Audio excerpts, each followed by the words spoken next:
ఓం నమ శివాయ శ్రీమాత్రే నమ. మిత్రులకి శ్రేయోభిలాషులకి అలాగే నన్ను ఇంతగా ఆదరిస్తున్న యూట్యూబ్ ప్రేక్షకులందరికీ కూడా పేరు పేరు ధన్యవాదాలు.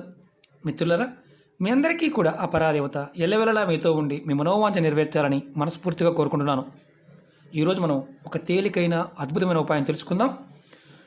ఇంటిలో ఎప్పుడు ఏదో ఒక సమస్య రావటం, కుటుంబ సభ్యుల మధ్య గొడవలు రావటం, కుటుంబ సభ్యుల మధ్య సరైన సఖ్యత లేకపోవడం, మీరు చేస్తున్న పనుల్లో ఏదో ఒక ఆటంకం రావడం, ఎంత సంపాదించినా ధనం నిలబడకపోవడం, వృధా ఖర్చులు అధికంగా ఉండటం, అప్పులు అంటే ఒక రకంగా చెప్పాలంటే అప్పులు చేయటం, ఆడంబరాలకు పోవడం, అనారోగ్య సమస్యలతో ఇబ్బంది పడటం, అనుకోని సంఘటన జరిగి అంటే ఏదైనా యాక్సిడెంట్ అవ్వటం, దానివల్ల ఒక సమస్య వచ్చింది హాస్పిటల్కి వెళ్తే 10 సమస్యలు బయటకు రావడం, ఇలా జరుగుతూ ఉంది మీ మీ జీవితంలో అంటే మాత్రం మీరు ఖచ్చితంగా గుర్తుంచుకోవాల్సింది మీకు పితృదోషాలు, అలాగే కులదేవత యొక్క శాపాలు, అలాగే పూర్వకర్మ శాపాలు ఉన్నాయని అర్థం. అలాగే మీకు భార్యతోనూ పిల్లలతోనూ కుటుంబ సభ్యులు సంతోషంగా లేకపోవడం, మగ సంతానం కలగకపోవడం, అలాగే ఆడపిల్లలకు పెళ్లి చేసిన తర్వాత భర్తలను వదిలేయటం, అలాగే కొంతమందికి భర్తలు మరణించటం, కుటుంబ సభ్యుల్లోనే పిల్లలు మన కళ్ళ ముందే పిల్లలు మరణించడం, ఎంత సంపాదించినా సంపాదన నిలబడకపోవడం, ఎన్ని పూజలు చేసినా వ్రతాలు చేసినా నోములు నోచినా ఎన్ని చేసినా మనకి కలిసి రాకపోవడం, భగవంతుడి యొక్క ఆశీర్వాద బలం తగ్గిపోవడం, కులదేవత యొక్క ఆశీర్వాద బలం తగ్గిపోవడం, ధనరాబడి రాకపోవడం, ఆస్తులు ఒక్కొక్కటి అమ్ముకోవడం, అనవసరమైన సమస్యలకు కోర్టు కేసులు ఎదుర్కోవడం, ఇలాంటివన్నీ జరుగుతున్నాయి అంటే అర్థం ఏంటంటే మీకు పితృదోషాలు ఉన్నాయని అర్థం. అలాగే మీకు కులదేవత యొక్క ఆశీర్వాద బలం కూడా లేదని అర్థం. ఇలా జరుగుతున్నాయి మీ జీవితంలో అంటే ఈ ఉపాయాన్ని తప్పకుండా చేయండి. మనకి వైదిక కర్మల్లోనూ అంటే వైదిక తంత్ర విధానంలోనూ అలాగే లాల్ కితాబులోనూ తాంత్రిక విధానాల్లోనూ ఎన్నో రకాల పరిహారాలు ఉన్నాయి. ఇవి పితృదోషాల నుండి బయటపడడానికి, అలాగే కులదేవత యొక్క ఆశీర్వాద బలం పెరగడానికి, మనకి ధన సంపాదన సంబంధించి ఏదైతే అడ్డంకులు ఉన్నాయో అవన్నీ తొలగి మనకి ధన రాబడి పెరగడానికి ఈ ఉపాయాన్ని ఎలా చేయాలి, ఏ విధంగా తెలియజేస్తాను. మీకు ఇలాంటి సమస్యలతో బాధపడుతున్న వారు మాత్రం ప్రయత్నం చేయండి. ఇలాంటి సమస్యలు లేని వారు ఎవరో కూడా చేయవద్దు. ఈ ఉపాయం చేయడం వల్ల పితృదోషాలు ఉన్నవారు, అలాగే కులదేవత శాపాలు, పూర్వశాపాలు ఉన్నవారు ఖచ్చితంగా బయటపడతారు. పితృదోషాల నుండి బయటపడి పితృదోషాలు తగ్గి మీకు కులదేవత ఆశీర్వాదం, పితృదేవతల యొక్క ఆశీర్వాదం పొందడానికి మీ ఇంట్లో దొరికే వస్తువులతో తేలికైన ఉపాయం తెలుసుకుందాం. ఈ ఉపాయాన్ని ఆడవారైనా మగవారైనా చేయవచ్చు. ఆడవారి నెలసరి టైంలో మాత్రం చేయకూడదు. మన ఇంట్లో దొరికే పదార్థాలతోనే ఈ అద్భుతమైన ఉపాయం. ఈ ఉపాయాన్ని కావాల్సిన పదార్థాలు కొబ్బరికాయ నీళ్లు తీసేసి మనం వాడుకోవాలి. నేను చూపిస్తాను, కట్ చేశాను ఆల్రెడీ. మీకు ఒక కొబ్బరికాయ కావాలి. ఇలా 2 ముక్కలు చేసుకోండి. చేసుకున్న తర్వాత నీరు తీసేయండి. తర్వాత పసుపు కావాలి, ఒక పసుపు కొమ్ము కావాలి, ఎర్రటి దారం కావాలి, అలాగే అక్షింతలు, బియ్యాన్ని కుంకుమతో చేసిన అక్షింతలు కావాలి, పసుపు కావాలి, అలాగే నల్లటి దారం, 1 రూపాయి కాయను, అలాగే మామిడి కర్రతో చేసిన బొగ్గు కావాలి. మీకు మామిడి కర్రతో బొగ్గు దొరకదనుకునేవారు మీ దగ్గరలో ఎక్కడైనా మామిడి చెట్టు ఉంటే ఎండు పుల్ల కింద పడ్డా తీసుకువచ్చి దాన్ని మీ స్టవ్ మీద కాల్చి బొగ్గుగా చేసుకోండి. ఒకవేళ మాకు మామిడి పుల్ల బొగ్గు లేదండి మేము చేయవచ్చా అంటే చేయవద్దు.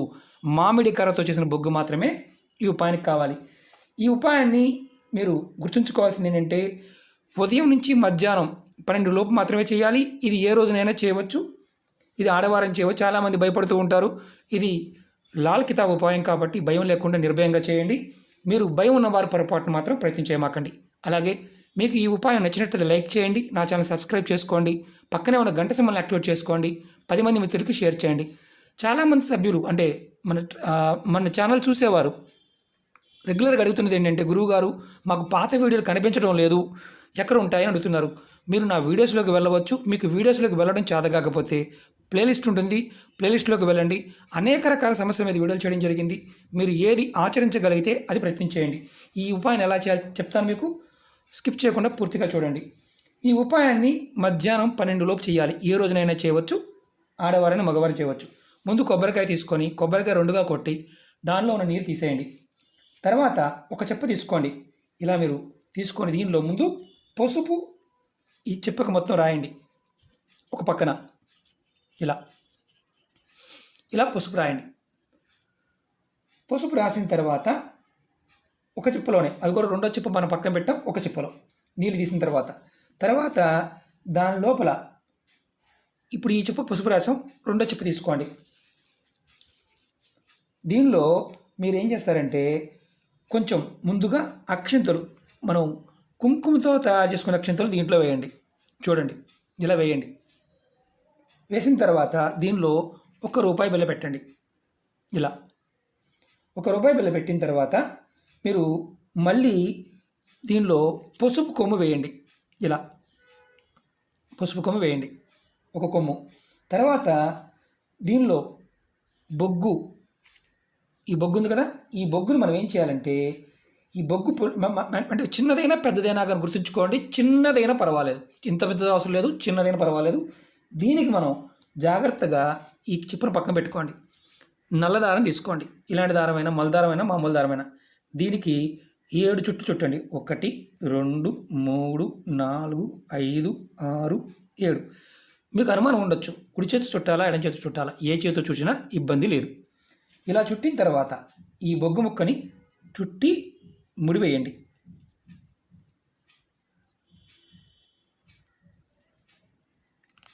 ఇలా ముడివేయండి. ముడివేసి ఇప్పుడు మనం పసుపు కొమ్ము పెట్టిన ముక్కలో దీంట్లో పెట్టండి. చూడండి, ఇలా పెట్టండి. తర్వాత ఈ బొగ్గును కూడా వేసాము, అందులో పెట్టాం. ముందు ఒక చిప్పకి పసుపు రాసాం. ఇప్పుడు మనం ఏం చేయాలంటే ఈ 2 చిప్పలని కూడా ఒక దగ్గరగా పెట్టాలి. చూడండి, ఇలా. ఒక నిమిషం, పసుపు కొమ్ము పెద్దగా ఉంది కాబట్టి చిన్నది చేశాను, పర్వాలేదు, ఇబ్బంది లేదు. ఇలా దగ్గరగా పెట్టండి. మనం కొబ్బరికాయ కొట్టాం, నీరు తీసాం. ఇప్పుడు మనం దీని మీద మనం ఏం చేయాలంటే ఇలాంటి దారం తీసుకొని, ఎర్రటి దారం తీసుకొని దీనిని కట్టాలి. చూడండి, నేను చూపిస్తాను. ఈ కట్టే దారం ఎవరైతే కడుతున్నారో, ఎవరైతే ఈ ఉపాయం చేస్తున్నారో వారి వయసు ఎంత అయితే ఉంటుందో అన్ని రౌండ్లు దారం కొబ్బరికాయకి చుట్టాలి. మళ్ళీ చెప్తున్నాను, ఎవరైతే చేస్తున్నారో వారి వయసు ఎంత ఉంటుందో అన్నిసార్లు దారాన్ని, అన్ని రౌండ్లు కొబ్బరికాయ చుట్టాలి. ఇప్పుడు ఒక 40 సంవత్సరాలు ఉన్నాయనుకోండి, లేదా 20 సంవత్సరాలు ఉన్నాయనుకోండి, 20 సార్లు చుట్టాలి. చూడండి, 1 2 3 4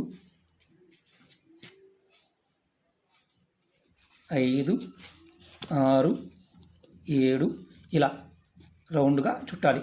8 9 10 11 12 13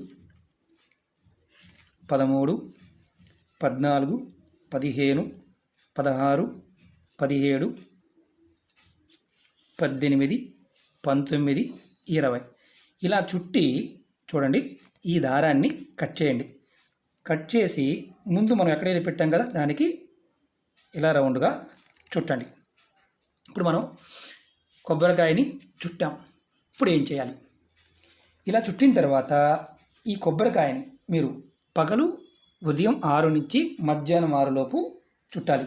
ఇప్పుడు మీరు ఈ కొబ్బరికాయని ఎర్రదారంతో కట్టిన తర్వాత మీ వయసు ఎంతైతే ఉంటుందో అంత దారాన్ని అన్ని రౌండ్లు చుట్టి ఈ కొబ్బరికాయని మీరు 2 చేతులతో పట్టుకొని నమస్కారం చేసుకోవాలి.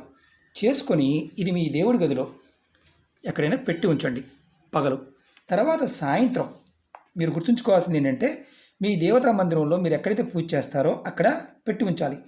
మీరు రాత్రి పడుకునే ముందు ఈవినింగ్ స్నానం చేసిన తర్వాత మీరు పెట్టిన కొబ్బరికాయ తీసుకొని మీ ఇంట్లో, మీకు పూజా గది లేదు, ఈశాన్యంలో చాలామందికి పూజా గది ఉంటుంది, అక్కడ పూజా గది లేదు, కానీ పూజా గది లేకపోయినా మీ ఇంటి ఈశాన్యం మూల ఒక స్టూల్ కానీ ఏదైనా ఒక పీట పెట్టి కింద పెట్టకుండా దాని మీద కొబ్బరికాయని పెట్టి ఆ తర్వాత ఈ కొబ్బరికాయ ముందు ఆవు నెయ్యితో దీపం వెలిగించండి. ఆవు నెయ్యితోనే దీపం వెలిగించాలి. దీపం వెలిగించిన తర్వాత మీ మనసులో మీ పితృదేవతలు ఎవరైతే మీకు వారి పేర్లు గుర్తుంటే అనుకోండి, లేదంటే నా పితృదేవతలారా అనుకోండి. వారికి మీ మనసులో ఉన్న ఇబ్బందులు, సమస్యలు అన్నీ వారికి నివేదన చేయండి. వారిని తలుచుకోండి. వారి పేరు తెలిస్తే వారి పేరు తలుచుకోండి. వారి పేరు తెలియకపోతే మీరు మనసులో వారిని తలుచుకొని నా ఓ పితృదేవతలారా అని తలుచుకొని మీరు ఏదైతే ఇబ్బందులు పడుతున్నారో, సమస్యలు పడుతున్నారో ఆ సమస్యల నుంచి బయటపడాలని, మీరు ఆశీర్వాద బలం కావాలని, మీకు వారి యొక్క ఆశీర్వాద బలం కలగాలని కోరుకోండి. తర్వాత మీ పితృదేవతను ముందు అనుకోండి. తర్వాత మీ కులదేవతను తలుచుకోండి. ఆ తర్వాత మీరు పడుకోవడానికి వెళ్ళిపోవచ్చు. ఈ కొబ్బరికాయకి ఈశాన్యం మూల పెట్టి ఆవునితి దీపారాధన చేసి మీ పితృదేవతను తలుచుకొని, తర్వాత మీ కులదేవతని తలుచుకొని, ఆమెను మనసులో తలుచుకొని, కోరికలు చెప్పుకొని, ఏదైతే ఇబ్బందులు పడుతున్నారో ఇబ్బందులు కలగకుండా ఉండాలని కోరుకొని మీరు దీపం పెట్టిన తర్వాత చెప్పాలి. అది కూడా ఈశాన్యం మూలే పెట్టాలి. ఇలా మాకు ఈశాన్యం పెట్టడానికి అవ్వదు అనుకుంటే మాత్రం ఈ ఉపాయాన్ని చేయవద్దు. ఇది గుర్తుంచుకోండి. తర్వాత మీరు ఏదైతే ఈ కొబ్బరికాయని అక్కడే ఉంచి 1 నెల రోజుల పాటు రోజు స్నానం చేసిన తర్వాత ఉదయం సాయంత్రం సాంబ్రాణి పుల్ల ధూపం చూపించండి. బాగా గుర్తుంచుకోండి. మీకు వీలైతే దీపం పెట్టండి. రోజు ఆవునితో దీపం పెట్టండి. ఒకవేళ వీలు కాకపోతే సాంబ్రాణి పుల్లతో అయినా సరే దీపం చూపించండి. నెల తర్వాత ఈ కొబ్బరికాయని తీసుకువెళ్ళి ఎక్కడైనా సరే ఇలాగే యాస్టీజ్గా పారే నీళ్ళల్లో వదలాలి. మీకు పారే నీళ్ళు లేకపోతే ఎక్కడైనా దూరంగా ఎవ్వరూ తొక్కని ప్రదేశంలో చెట్టు మొదల్లో పెట్టేయండి. ఇలా పెట్టి వచ్చేయండి. మీరు లోపల ఎన్ని ఉన్నాయి కదండి, మళ్ళీ తీయాలా, ఇలాంటి అనుమానాలు ఉంటాయి. ఏమీ లేదు. ఇలా మీరు నెలకొక్కసారి, ఈ నెల చేశారు, మళ్ళీ అలా నెలకొక్కసారి మీరు కంటిన్యూగా మీరు చేయటం వల్ల మీకు ఖచ్చితంగా పితృదోషాల నుండి బయటపడతారు. మీ కులదేవత యొక్క ఆశీర్వాదం కలుగుతుంది. అలాగే మీరు ఏదైతే సమస్యలు ఎదుర్కొంటున్నారో ఆ సమస్యల నుంచి మెల్లమెల్లగా బయటపడతారు. ఇది పితృదోషాలకి, శాపాలకి లాల్ కితాబ్ అని చెప్తున్న ఉపాయం. ఇలాంటి ఉపాయాలు ఎన్నో అద్భుతమైన ఉపాయాలు ఉన్నాయి. అంతకుముందు కూడా నేను చాలా ఉపాయాలు చెప్పాను. మీరు ఏదైతే చేయగలుగుతారో, ఏది వీలైతే అది చేయండి. చాలామంది జీవితాల్లో మార్పు కావాలని కోరుకుంటూ ఉంటారు. మార్పు రావాలన్నా మనకి పితృదేవతల యొక్క ఆశీర్వాద బలం ఉండాలి. ఇది ఆడవారైనా చేయవచ్చు. ఎందుకంటే వైదిక కర్మల్లో ఆడవారు చేయడానికి కొన్ని లేవు. కొన్ని అంటే మన పరిహారాలు సనాతన ధర్మంలో ఎన్నో రకాల విధానాలు ఉన్నాయి. అందులో మనం చేయగలిగేదాన్ని ప్రయత్నపూర్వకంగా చేయవచ్చు. 1 నెల చేశారు, మార్పు వచ్చింది, బాగుంది. 2 నెలలు అవసరం లేదు. మీకు మార్పు రాలేదు, ఇలా నెల కూడా మీరు చేయవచ్చు. నెలసరి ఉన్నప్పుడు మాత్రం మీ కుటుంబ సభ్యులు ఎవరైనా సరే సాంబ్రాణి ధూపం చూపించవచ్చు, దీపారాధన చేయవచ్చు. ఇది గుర్తుంచుకోవాలి. నెలసరి ఉన్నప్పుడు పొరపాటు చేయకూడదు. ఎటువంటి ఆహార నియమాలు లేవు. ఇది చేయటం వల్ల ఖచ్చితంగా మనకి జీవితంలో మార్పు వస్తుంది. ఇది కూడా సిద్ధి ఉపాయం అంటారు.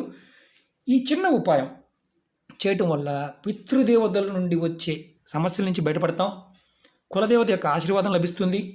ధన సంపాదనకు సంబంధించిన అడ్డంకులు తొలగిపోతాయి. ధనరాబడి పెరుగుతుంది. నమ్మి విశ్వాసంగా ప్రయత్నపూర్వకంగా చేయండి. అంతేగాని నమ్మకం లేని వారి పొరపాటున ప్రయత్నించేవద్దు. ఇది అద్భుతంగా పనిచేసే ఉపాయం. ఎందుకంటే మనకి చేసేవారు ఎవరైతే ఉంటారో వారి వయసు ఎంతైతే ఉంటుందో దారం అన్ని రౌండ్లు చుట్టాలి రౌండ్గా. అది గుర్తుంచుకోండి. ఓకే మిత్రులారా, ఈ వీడియో నచ్చినట్టు లైక్ చేయండి. నా ఛానల్ సబ్స్క్రైబ్ చేసుకోండి. పక్కనే ఉన్న గంట సింబల్ని యాక్టివేట్ చేసుకోండి. 10 మంది మిత్రులకి షేర్ చేయండి. అర్థం కాకపోతే 1-2 సార్లు చూడండి. ఎందుకంటే ఇది అర్థం చేసుకుని చేయండి. ఓకే మిత్రులారా, ఓం నమః శివాయ, శ్రీమాత్రే నమః.